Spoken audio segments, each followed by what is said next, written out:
Hello student, आज हम बात करते हैं hello alkene and hello arene के नामनक्लेचर नाम पद्धति की। इनका नाम IUPAC के रूप में किस प्रकार लिखा जाता है।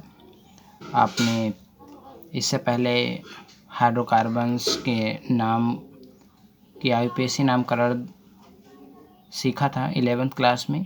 आज हम बात करते हैं हैलो एल्केन्स और हैलो एरीन के नामकरण। सामान्य रूप से एल्किल हैलाइडों के सामान्य नाम को लिखने के लिए एल्किल समूह का जो नाम होता है उसके पश्चात हैलाइड का नाम लिख दिया जाता है। देखते हैं कैसे। मान लेते हैं CH3 CH2 और X, ये है हैलोजन परमाणु। इसके सामान्य नाम को अगर लिखना है तो सबसे पहले हम क्या करते हैं, इसकी जो श्रेणी है उसके नाम को लिख लेते हैं। तो इसमें कार्बन की संख्या 1 और 1 दो कार्बन के लिए मेथ के बाद आता है एथ, यानी कि एथिलीन, एथिल लिखेंगे इसको, एथिल, मेथिल के बाद एथिल सामान्य नाम है। अगर IUPAC नाम लिखते हैं तो इसको एथिल ना लिख के एथेन के रूप में लिखा जाता। यहाँ पे एथिल हो गया। ये लगा है 1 नंबर पे, तो 1 आगे लिख भी सकते हो, नहीं लिखना है तो N भी लिख सकते हो। अगर मान लेते हैं डिनोट करना है पहले कार्बन के साथ जुड़ा है तो 1 भी लिख सकते हैं, ठीक है, एथिल। इसके बाद करते क्या है, सामान्य नाम में इस नाम के पश्चात हैलाइड लिख देंगे, हैलोजन परमाणु लिख देंगे। तो यहाँ पे X हैलोजन परमाणु के रूप में, तो हैलाइड लिखेंगे, हैलाइड। इस प्रकार से इसका सामान्य नाम बन गया N एथिल हैलाइड। मान लेते हैं X के स्थान पे कुछ दूसरा लिख देते हैं। मान लेते हैं CH3 CH2 CH2, उसके बाद Br लिख देते हैं। तो यहाँ पे अब सबसे पहले क्या करेंगे, Br फर्स्ट पे है तो लिख सकते हैं, N भी लिख सकते हैं, 1 भी लिख सकते हैं। मान लेते हैं 1 लिख दिया क्योंकि पहले कार्बन के साथ जुड़ा हुआ है। अब यहाँ पे इस कार्बन की श्रृंखला कितने की बन रही है, 1 2 3 कार्बन के लिए क्या लिखते हैं, प्रोपेन, ठीक है। लेकिन अभी सामान्य नाम लिखना है तो प्रोपिल लिखेंगे। सामान्य नाम के लिए प्रोपिल, प्रोपिल, प्रोपिल। अब लास्ट में जोड़ना है, इसके पश्चात जोड़ देना है Br, यानी कि हैलोजन परमाणु को। तो Br के लिए क्या लिखते हैं, ब्रोमाइड हो जाएगा, यहाँ पे ब्रोमाइड। ये तो हो गया इसका सामान्य नाम। अब बात करते हैं IUPAC नाम की। यहाँ पे मान लेते हैं इसी का IUPAC नाम लिखना है। IUPAC का फुल फॉर्म आपको 11th में बताया गया है, उम्मीद है आप सभी को याद होगा। यहाँ पे CH3 CH2 कार्बन की संख्या 2 है। तो यहाँ पे सबसे पहले ये नंबर डाउनलोड कर लिखते हैं, क्योंकि ये जिस नंबर पे है, जिस स्थिति पर है, उसकी स्थिति डिनोट करनी होती है। तो 1 नंबर कार्बन के साथ जुड़ा है तो 1 लिखेंगे, इसकी स्थिति हो गई, डैश लगा देंगे। फिर अब देखते हैं ये 2 कार्बन है, इसमें कितने कार्बन है, 2 कार्बन। लेकिन IUPAC में होता क्या है, जैसे ये नाम आपने लिखा प्रोपिल, इसके बाद आपने ब्रोमाइड जोड़ा है, ठीक है। इसमें ऐसा नहीं है, इसमें इसके जो एल्किल समूह के नाम बन रहे हैं, एल्किल समूह जो नाम है, उससे पहले ही हमें हैलो का प्रयोग करना होता है। क्या करना पड़ता है, हैलाइड के लिए हैलो का प्रयोग करना होता है। जैसे क्लोराइड के लिए क्लोरो, ब्रोमाइड के लिए ब्रोमो, आयोडाइड के लिए आयोडो का प्रयोग किया जाता है। इस प्रकार से यहाँ पे अब देखते हैं 1 के साथ जुड़ा है तो 1 हो गया, X है तो हैलो, क्या लिखेंगे, केवल हैलो लिखेंगे, हैलो, ठीक है। अब ये है क्या, 1 2 मेथ एथेन, तो लिख देंगे एथेन, एथेन, ये हो जाएगा 1 हैलो एथेन। अगर यहाँ पे X के स्थान पे हम Br से प्रतिस्थापित कर दें इसको, तो ये कहलाएगा 1। अब Br से लिया जा रहा है तो ब्रोमो, 1 ब्रोमो एथेन, ये इसका नाम होगा। अब इसके लिए देख लेते हैं CH3 CH2 CH2 Br के लिए, तो पहले कार्बन के साथ जुड़ा है तो 1 डैश करेंगे, इसकी स्थिति बता दी गई। अब ये क्या है, Br मतलब ब्रोमो लिखेंगे, इसको लिखेंगे ब्रोमो। अब ब्रोमो के बाद एल्किल समूह क्या बन रहा है, 1 2 3 के लिए प्रोपेन, प्रोपेन। इस प्रकार से ये इसका IUPAC नाम हो गया। यहाँ पर इसका IUPAC नाम देखते हैं इस यौगिक का, CH3 CH2 single bond CH single bond CH3, और इस CH के साथ लिखा है Vr, परमाणु लगे हैं। अब इसका आईयूपीएसी नाम देखते हैं। तो सबसे पहले कार्बन की श्रृंखला देखेंगे जिधर से Br लगा हो, तो यहाँ पे सबसे लंबी श्रृंखला देखनी होती है। तो यहाँ से अगर काउंट करते हैं 1 2 3 3 ही कार्बन मिलते हैं। यहाँ से गिनेंगे 1 2 3 और 4 कार्बन, 4 कार्बन की लंबी श्रृंखला है। Br किधर से लगा है, इधर से दूसरे नंबर पे आता है, इधर से तीसरे। तो काउंटिंग किधर से करेंगे, इधर से। तो 1 2 3 4 इधर से काउंटिंग करने पे दूसरे नंबर पे आया, तो इसकी पोजीशन जो है स्थिति है 2 पे, 2 डैश करके। Br लिखा है तो ब्रोमो लिखेंगे,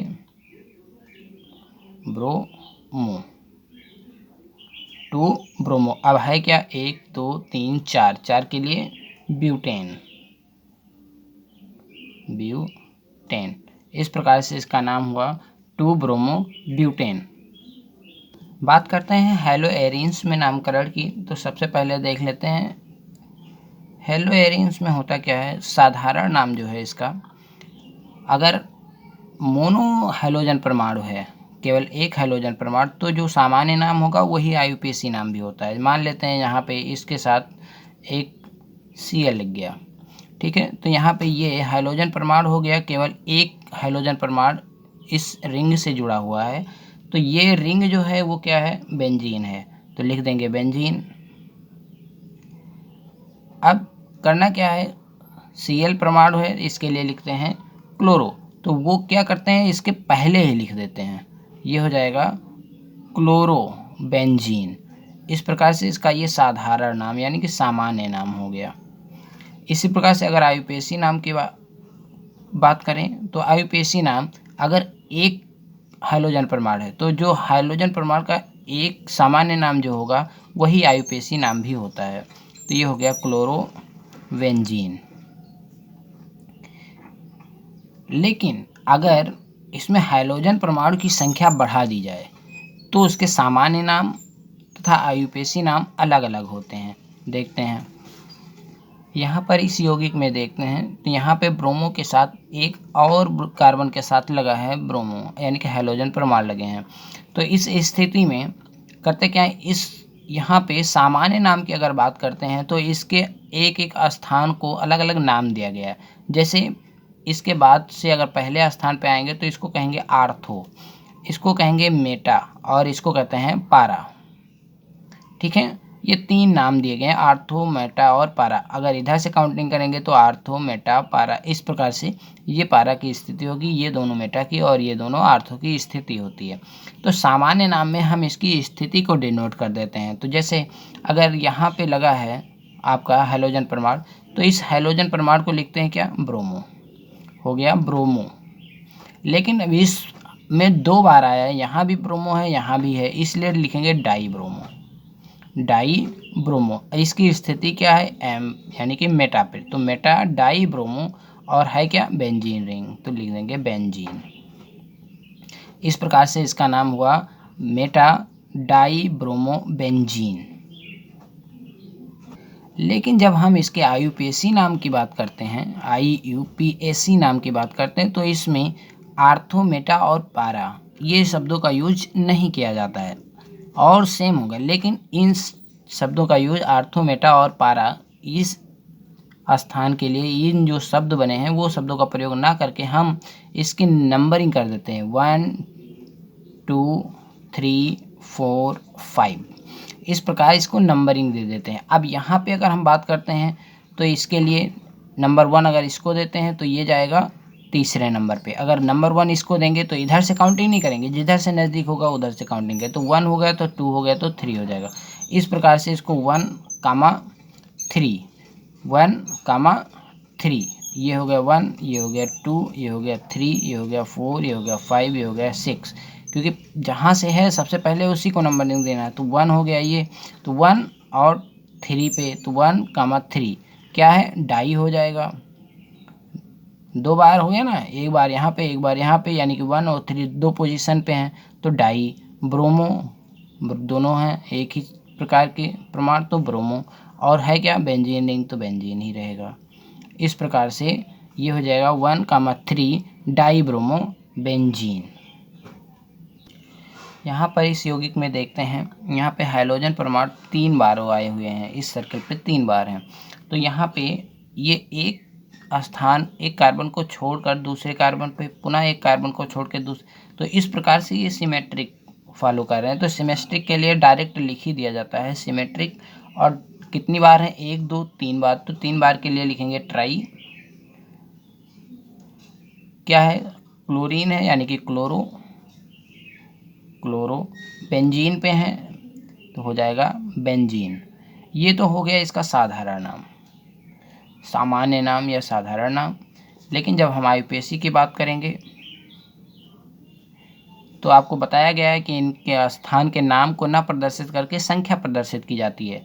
तो एक संख्या नंबर 1 2 3 4 5 6, तो किसकी संख्या पर है, 1 3 5। क्या हो जाएगा, 3 बार है तो डाई के बाद आता है ट्राई, तो हो गया ट्राई। क्या है, क्लोरो लगा है तो लिख देंगे क्लोरो बेंजीन। अंतर केवल इतना है कि इसमें सामान्य नाम में इनके स्थान के नाम लिखे जाते हैं, आर्थो, मेटा, पारा या सिमेट्रिक। लेकिन आईयूपीएसी में इसके नाम ना लिखकर हम इसकी गिनती द्वारा प्रदर्शित करते हैं, 1 2 3 द्वारा प्रदर्शित करते हैं। नेक्स्ट वीडियो में आपको कार्बन और हैलोजन परमाणु के आबंध की प्रकृति के बारे में बताया जाएगा। धन्यवाद।